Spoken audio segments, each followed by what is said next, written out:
Abhyasa Vairagyabhyam tan nirodha. How can we suspend, to seize the flow, fluctuations of the mind by two means? One is Abhyasa practice and Vairagya, Dispassion. So these are both categorical terms. My teacher, the person who taught me this book, Pandit Brajballabh Dwivedi, when we went to this sutra, he would always cite his teacher, Pandit Gopinath Kaviraj. And then there is a particular favorite line here in the Vyasa commentary. Chitta nadi nama ubhayato vahini vahati kalyanaya vahati papaya. So this phrase has been very popular in my lineage. So Chitta Nadi, that's why I just said before that the metaphor for the mind here is of a river. This is a particular river though. Chitta Nadi Nama Ubhayato Vahini. Other rivers flow in only one direction. This is such a river that it flows in both directions. Bhati Kalyanaya. It can flow for compassion, for auspiciousness, for virtue. Bhati Papayach. Or also it can flow for papa, for viciousness, for vice, for sin. So, if it flows for virtue, then this is called Kaivalya Pragbhara. It starts accumulating the load to lead, to flow. Like in a river, what happens? Like if there's a landslide, the river flows with those things, and then it just, and when the rain comes and the rivers swell, and then whatever come around, they carry it. So the same way, when the mind is filled with virtue, then it leads us towards Kaivalya, towards the absolute isolation of the mind from materiality, or leads to liberation, or it leads to freedom. Kaivalya really actually means freedom, the total freedom of being, the total freedom of the self. And on the contrary, it leads us to Sansara Pragbhara. It leads us towards more and more worldliness, attachment, and misery. And so this is why it flows both ways. So now, when it comes to Abhyasa, the practice, what is it? Tatra sthito yatnaha Abhyasa. What is Abhyasa? It's the yatna, effort, to sthiti, to find to have a station, to consolidate your position, to ground. So your effort to ground your practice is what Abhyasa is here. This Abhyasa is, in other terminologies, is like prayatna, effort, utsaha, enthusiasm, or virya, vigor. When it comes to, in the paramita, for example, virya, this is basically the same thing, that there is the utsaha, enthusiasm, or virya, vigor, to do this. Is there any growth? Can we have this abhyasa? Can we refine our practice? So Patanjali therefore outlines, Satu Abhyasa, this practice is Dirgha Kala Nairantarya Satkara Sevito Dridha Bhumi. So the solid foundation, Dridha, flawless, motionless, Bhumi, ground, the stable ground for the practice is Dirgha Kala, for a long time, Nairantarya, repeatedly, consistently practice. Satkara. Satkara here is for attentiveness. Some people have translated it as reverence or something, because Satkara is a confusing terminology for that. But you have to go to Prashastapada to know actually what context is there. But to other Abhyasa Pratyaya, like if you relate to the way memories are formed from the Nyaya Vaisheshika system, then you can see that just like there is other word used and not for reverence. The same way, satkara here is not for reverence, but attentiveness. What are the fundamental factors of having to strengthen your practice? To strengthen your practice requires three things. One, you cannot rush into it. You have to give time. You are writing your dissertation and then 5 days, oh my gosh, I've been already working with 5 months, okay, give me a break, takes time. Nairantarya, okay, I'm writing once a week. No, it doesn't work that way. You have to write every day. I mean, you can get a lot of time. And then attentiveness.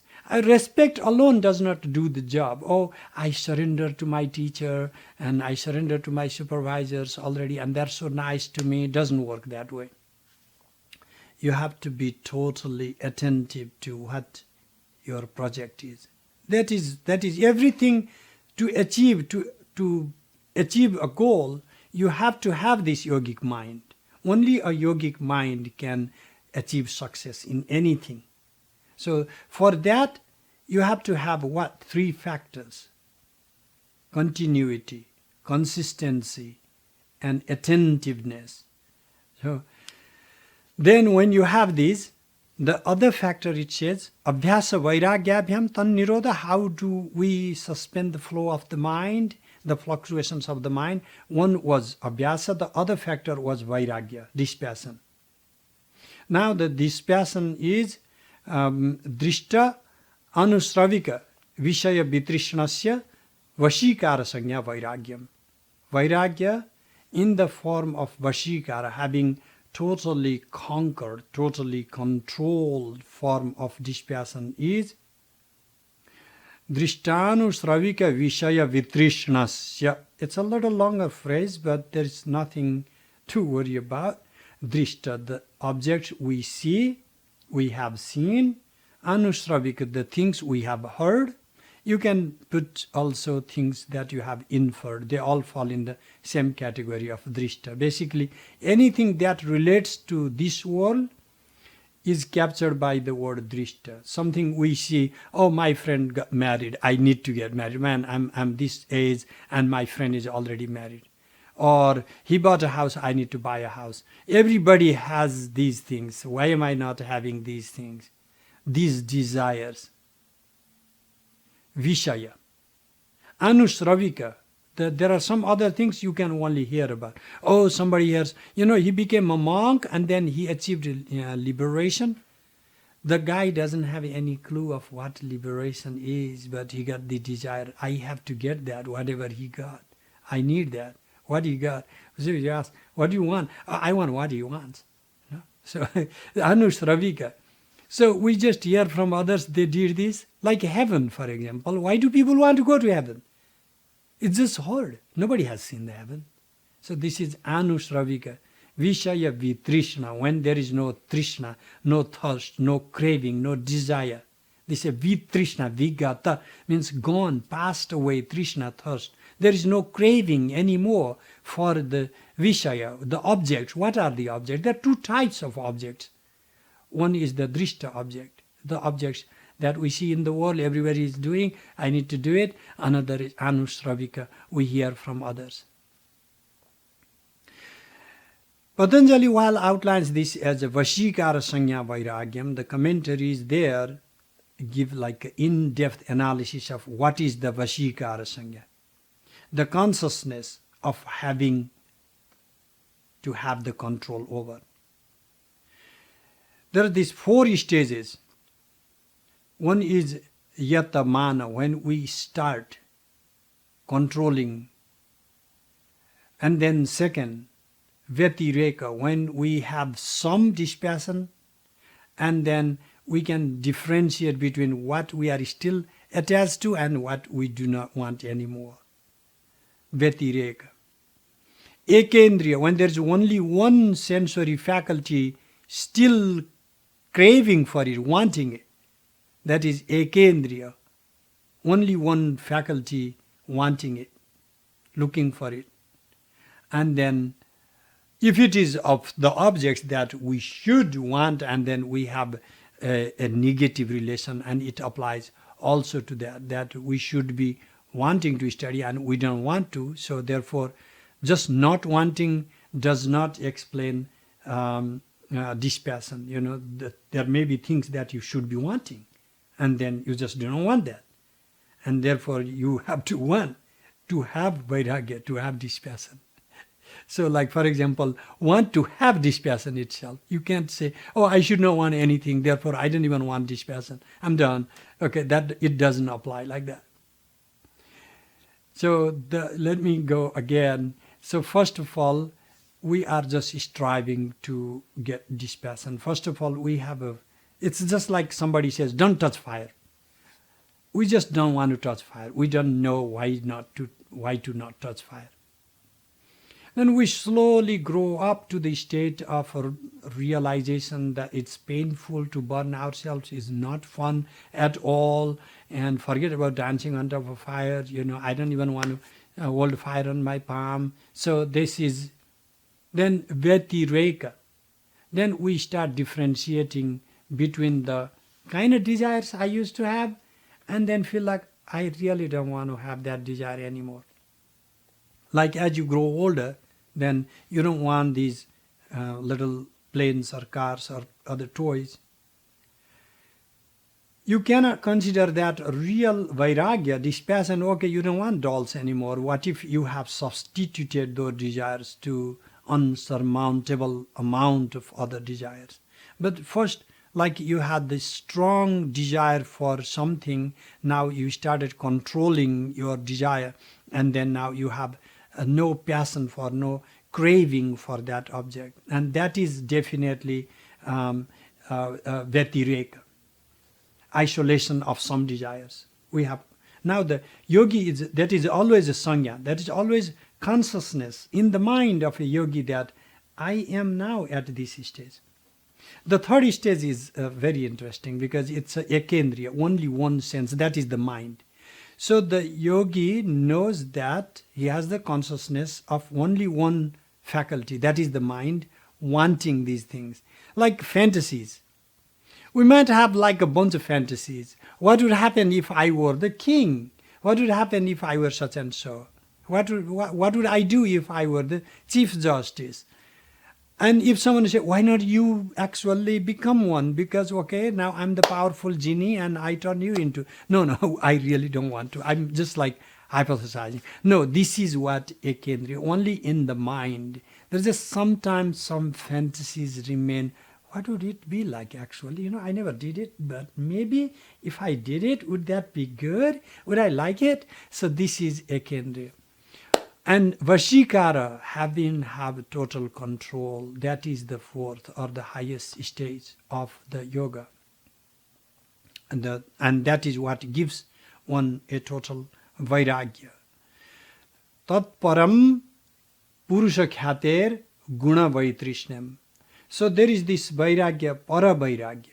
Tat param. There is this higher state of vairagya. There are different stages of vairagya. Therefore, the first vairagya, upper, let's call that upper, lower state vairagya, lower state dispassion. And then there is a higher state dispassion. Purusha khyate. Then what happens in this higher state? Purusha khyati, pure consciousness, chitti, that is what Purusha is here. So that manifests directly. And there is dispassion, vaitrishna, the lack of craving for the gunas, for all the gunas, for Prakriti, for the entire construction of Prakriti, for the entire categories. They are the products of Prakriti. There is this vaitrishna, the lack of craving for those objects. So now, what is the status of vairagya in here? That this is this the vairagya is, there is one vairagya, para vairagya is the ordinary level of vairagya. So in the para vairagya, there is this what? Jnana prasada. Jnana seva. This is where Vyasa Bhasya says something very interesting. Jnana seva parakashta vairagyam. This is the very highest state of knowledge. That is what dispassion is. Jnana seva parakashta vairagyam. Etaseva nantariyakam kaivalyam. What is liberation? What is freedom? Is the very thing that is synonymous to this very vairagya.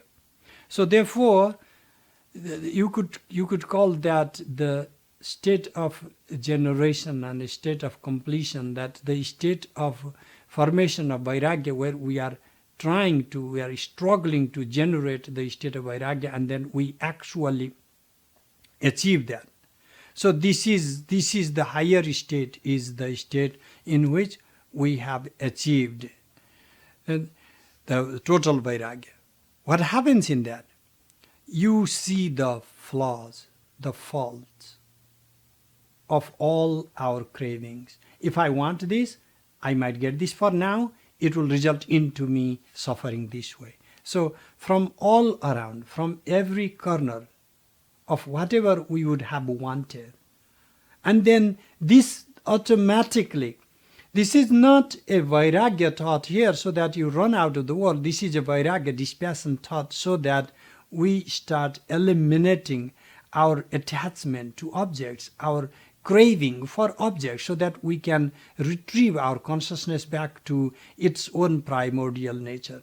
Just like a turtle retrieves its sensory faculties, its motor organs, like gives back and goes in the hiding inside its shell. The same way, the idea is vairagya, dispassion, helps us go back to our own true nature, because now we are attached to everything we want, and then we get divided, we get fragmented, and our mind flows out, and then we like to receive those objects, and then sometimes when we have painful experience of receiving those objects, then we have this strong aversion for those objects, and then we want to avoid those objects at all costs, and we think that I cannot stand this thing, or this is bad for me, and this is harmful for me. So these, all our judgments are based on our prejudices and then our afflictions. And therefore the goal of yoga is to liberate from all these afflictions